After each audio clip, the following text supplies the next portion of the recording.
الحمد للہ نحمدہ ونصلی علی رسولہ الکریم رب اشرح لی صدری ویسر لی امری واحلل عقدۃ من لسانی یفقہوا قولی۔ اس آیت سے پہلی والی آیت میں یتیموں کی حق تلفی کی ممانعت کا ذکر تھا کہ جو ان کے ولی ہیں ان کو ان یتیموں کے مال کو خرد برد کرنا حرام ہے۔ تو اس آیت میں بھی ایک دوسرے عنوان سے اسی حکم کا اعادہ کیا ہے کہ جن لوگوں کی ولایت میں یتیم لڑکیاں ہیں ان سے اس خیال سے نکاح نہ کریں کہ اپنے اختیار کی لڑکیاں ہیں، جتنا چاہیں گے مہر مقرر کر دیں گے اور جو اموال ان کی ملک میں ہے وہ بھی اپنے قبضہ میں آ جائے گا۔ تو غرض قرآن کریم کی اس آیت نے صاف بتلا دیا کہ یتیم کے مال پر قبضہ کرنے کا ہر ہیلہ اور ہر بہانہ ناجائز ہے۔ اعوذ باللہ من الشیطان الرجیم، بسم اللہ الرحمن الرحیم۔ وَإِنْ خِفْتُمْ أَلَّا تُقْسِطُوا فِي الْيَتَامَىٰ، اور اگر ڈرو کہ نا انصاف کر سکو گے یتیم لڑکیوں کے حق میں، فَانكِحُوا مَا طَابَ لَكُم مِّنَ النِّسَاءِ، تو نکاح کر لو جو اور عورتیں تم کو اچھی لگیں، مثنیٰ دو دو، وثلاثہ تین تین، ورباع اور چار چار۔ یعنی اگر آپ کو یتیم لڑکیوں سے نکاح کر کے اس چیز کا احتمال ہو کہ آپ پورا ان کا مہر ادا نہیں کر سکو گے تو ان سے نکاح مت کرو، بلکہ اور حلال عورتوں سے جو تم کو اپنی کسی مصلحت کے اعتبار سے پسند ہو تو نکاح کر لو، کیونکہ وہ مجبور نہیں، آزاد ہونے کی وجہ سے اپنی رضامندی کا اظہار کر سکتی ہیں۔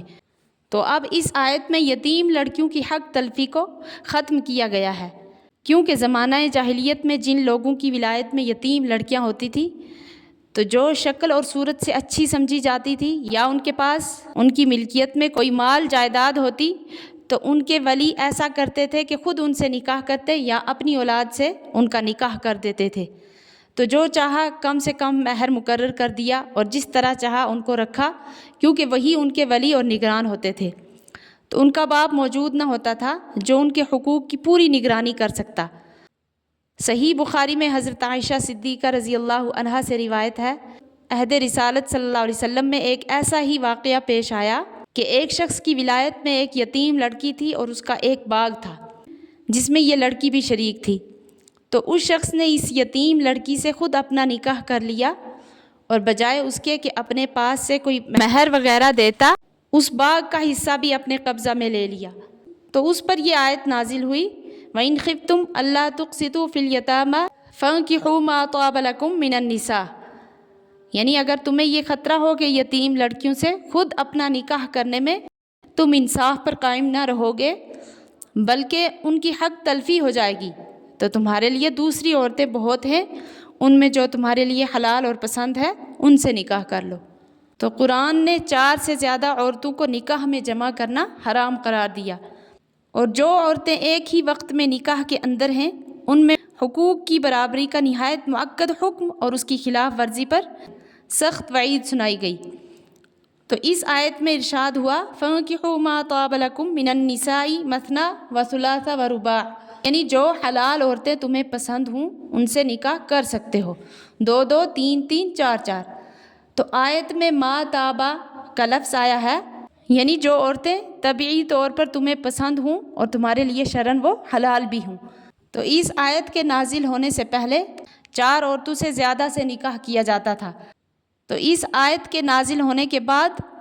ایک شخص مسلمان ہوئے تو اس وقت ان کے نکاح میں 10 عورتیں تھیں اور وہ بھی مسلمان ہو گئی تھیں۔ تو رسول کریم صلی اللہ علیہ وسلم نے حکم قرآنی کے مطابق ان کو حکم دیا کہ ان 10 میں سے 4 کو منتخب کر لے، باقی کو طلاق دے کر آزاد کر دے۔ غیلان بن اسلمہ ثقفی رضی اللہ عنہ نے حکم کے مطابق 4 عورتیں رکھ کر باقی سے علیحدگی اختیار کر لی۔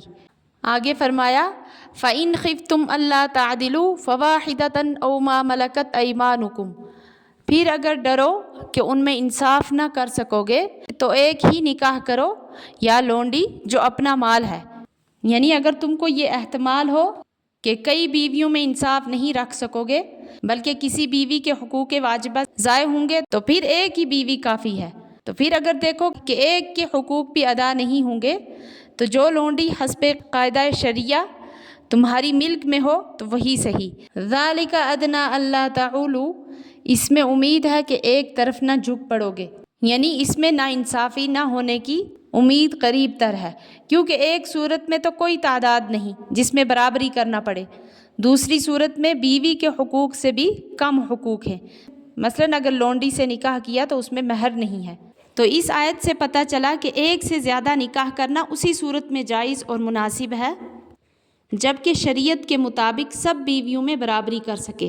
اور سب کے حقوق کا لحاظ رکھ سکے۔ تو اگر حقوق ادا نہیں کر سکتا اور اس پر قدرت نہیں ہے اس کو، تو ایک ہی بیوی رکھی جائے۔ جیسا کہ ایک حدیث میں حضرت صلی اللہ علیہ وسلم نے ارشاد فرمایا کہ جس شخص کے نکاح میں 2 عورتیں ہوں اور وہ ان کے حقوق میں برابری اور انصاف نہ کر سکے تو وہ قیامت میں اس طرح اٹھایا جائے گا کہ اس کا ایک پہلو گرا ہوا ہوگا۔ اور یہاں ایک اور بات قابل ذکر ہے کہ جو لونڈی کا اس آیت میں ذکر آیا ہے اس کی خاص شرائط ہے جو عموماً آج کل نہیں ہے، تو اس لیے اس زمانے میں کسی کو مملوک شرعی کنیز کہہ کر بے نکاح رکھ لینا حرام ہے۔ اور آیت کے ختم پر ارشاد فرمایا ذَلِكَ أَدْنَىٰ أَلَّا تَعُولُوا، کہ اس میں بے انصافی نہ ہونے کی امید قریب تر ہے۔ تو یہاں ایک شبہ یہ ہے کہ جب ایک بیوی ہوگی تو ظلم کا بالکل کوئی موقع نہ ہوگا، پھر لفظ ادنا بڑھا کر یہ کیوں فرمایا کہ اس پر عمل پیرا ہونا اس بات کے قریب ہے کہ تم ظلم نہ کرو، بلکہ یہ فرمانا چاہیے کہ تم بالکل اس ظلم سے بچ جاؤ گے۔ تو اس کا جواب یہ ہے کہ یہ لفظ ادنا بڑھا کر اس طرف اشارہ فرمایا ہے کہ چونکہ بہت سے لوگ ایک بیوی کو بھی ظلم و ستم کا تختہ بنائے رکھتے ہیں، اس لیے ظلم کا راستہ بند کرنے کے لیے صرف یہ کافی نہیں کہ ایک سے زیادہ نکاح نہ کرو، ہاں یہ ضرور ہے کہ اس صورت میں ظلم کا خطرہ کم ہو جائے گا اور تم عدل کے قریب پہنچ جاؤ گے۔ اور ظلم سے مکمل رہائی اس وقت ہوگی جب ایک بیوی کے حقوق پورے ادا کیے جائیں، اس کے ساتھ حسن سلوک کا معاملہ رہے، اس کی خامیوں سے درگزر اور اس کی کجی اور کمی پر صبر کیا جائے۔ آگے فرمایا وَآتُوا النِّسَاءَ صَدُقَاتِهِنَّ نِحْلَةً، اور دو عورتوں کو مہر خوشی سے، فَإِن طِبْنَ لَكُمْ عَن شَيْءٍ مِّنْهُ نَفْسًا فَكُلُوهُ هَنِيئًا مَرِيئًا، پھر اگر وہ اس میں سے کچھ چھوڑ دیں تم کو اپنی خوشی سے تو اس کو کھاؤ با فراغت ہو کر۔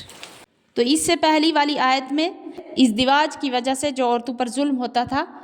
اس کا خاتمہ کیا گیا تھا، تو اس آیت میں عورتوں کے خاص حق کا ذکر ہے اور اس میں جو ظلم ہوتا تھا اس کا ازالہ ہے، اور وہ ہے مہر کا حق۔ تو مہر کے متعلق عرب میں کئی قسم کے ظلم ہوتے تھے۔ ایک یہ کہ مہر جو لڑکی کا حق ہے اس کو نہ دیا جاتا تھا بلکہ لڑکی کے اولیاء شوہر سے وصول کر لیتے تھے، جو سراسر ظلم تھا۔ تو اس کو دور کرنے کے لیے قرآن کریم نے فرمایا وَآتُوا النِّسَاءَ صَدُقَاتِهِنَّ، یعنی دو عورتوں کو ان کے مہر، اس کے مخاطب شوہر بھی ہیں کہ وہ اپنی بیوی کا مہر خود بیوی کو دیں اور دوسروں کو نہ دیں، اور لڑکیوں کے اولیاء بھی مخاطب ہیں کہ اگر لڑکیوں کے مہر ان کے وصول ہو جائیں تو یہ لڑکیوں ہی کو دے دیں، ان کی اجازت کے بغیر اپنے تصرف میں نہ لائیں۔ دوسرا ظلم یہ بھی تھا کہ اگر کبھی کسی کو مہر دینا بھی پڑ گیا تو بہت تلخی کے ساتھ دیا جاتا تھا۔ تو اس ظلم کا ازالہ اس آیت کے اس لفظ نحلہ سے فرمایا گیا، کیونکہ نحلہ لغت میں اس دینے کو کہتے ہیں جو خوش دلی کے ساتھ دیا جائے۔ یعنی اس آیت میں یہ تعلیم فرمائی گئی کہ عورتوں کا مہر ایک حق واجب ہے، اس کی ادائیگی ضروری ہے، اور جس طرح تمام حقوق واجبہ کو خوش دلی کے ساتھ ادا کرنا ضروری ہے، اسی طرح مہر کو بھی سمجھنا چاہیے۔ تیسرا ظلم مہر کے بارے میں یہ بھی ہوتا تھا کہ بہت سے شوہر یہ سمجھ کر کہ بیوی ان سے مجبور ہے، مخالفت نہیں کر سکتی، تو دباؤ ڈال کر ان سے مہر معاف کرا لیتے تھے، تو جس سے در حقیقت معافی نہیں ہوتی، مگر وہ یہ سمجھ کر بے فکر ہو جاتے تھے کہ مہر معاف ہو گیا۔ تو اس ظلم کو ختم کرنے کے لیے اس آیت میں ارشاد فرمایا فَإِن طِبْنَ لَكُمْ عَن شَيْءٍ مِّنْهُ نَفْسًا فَكُلُوهُ هَنِيئًا مَرِيئًا، یعنی اگر وہ عورتیں خوش دلی کے ساتھ اپنے مہر کا کوئی حصہ تمہیں دے دے تو تم اس کو کھا سکتے ہو۔ مطلب یہ ہے کہ زبردستی یا دباؤ ڈال کر معاف کرا لینا تو یہ کوئی چیز نہیں ہے، اس سے تو کچھ معاف نہیں ہوتا۔ اللہ تعالیٰ صحیح سمجھنے کی توفیق عطا فرمائے، آمین۔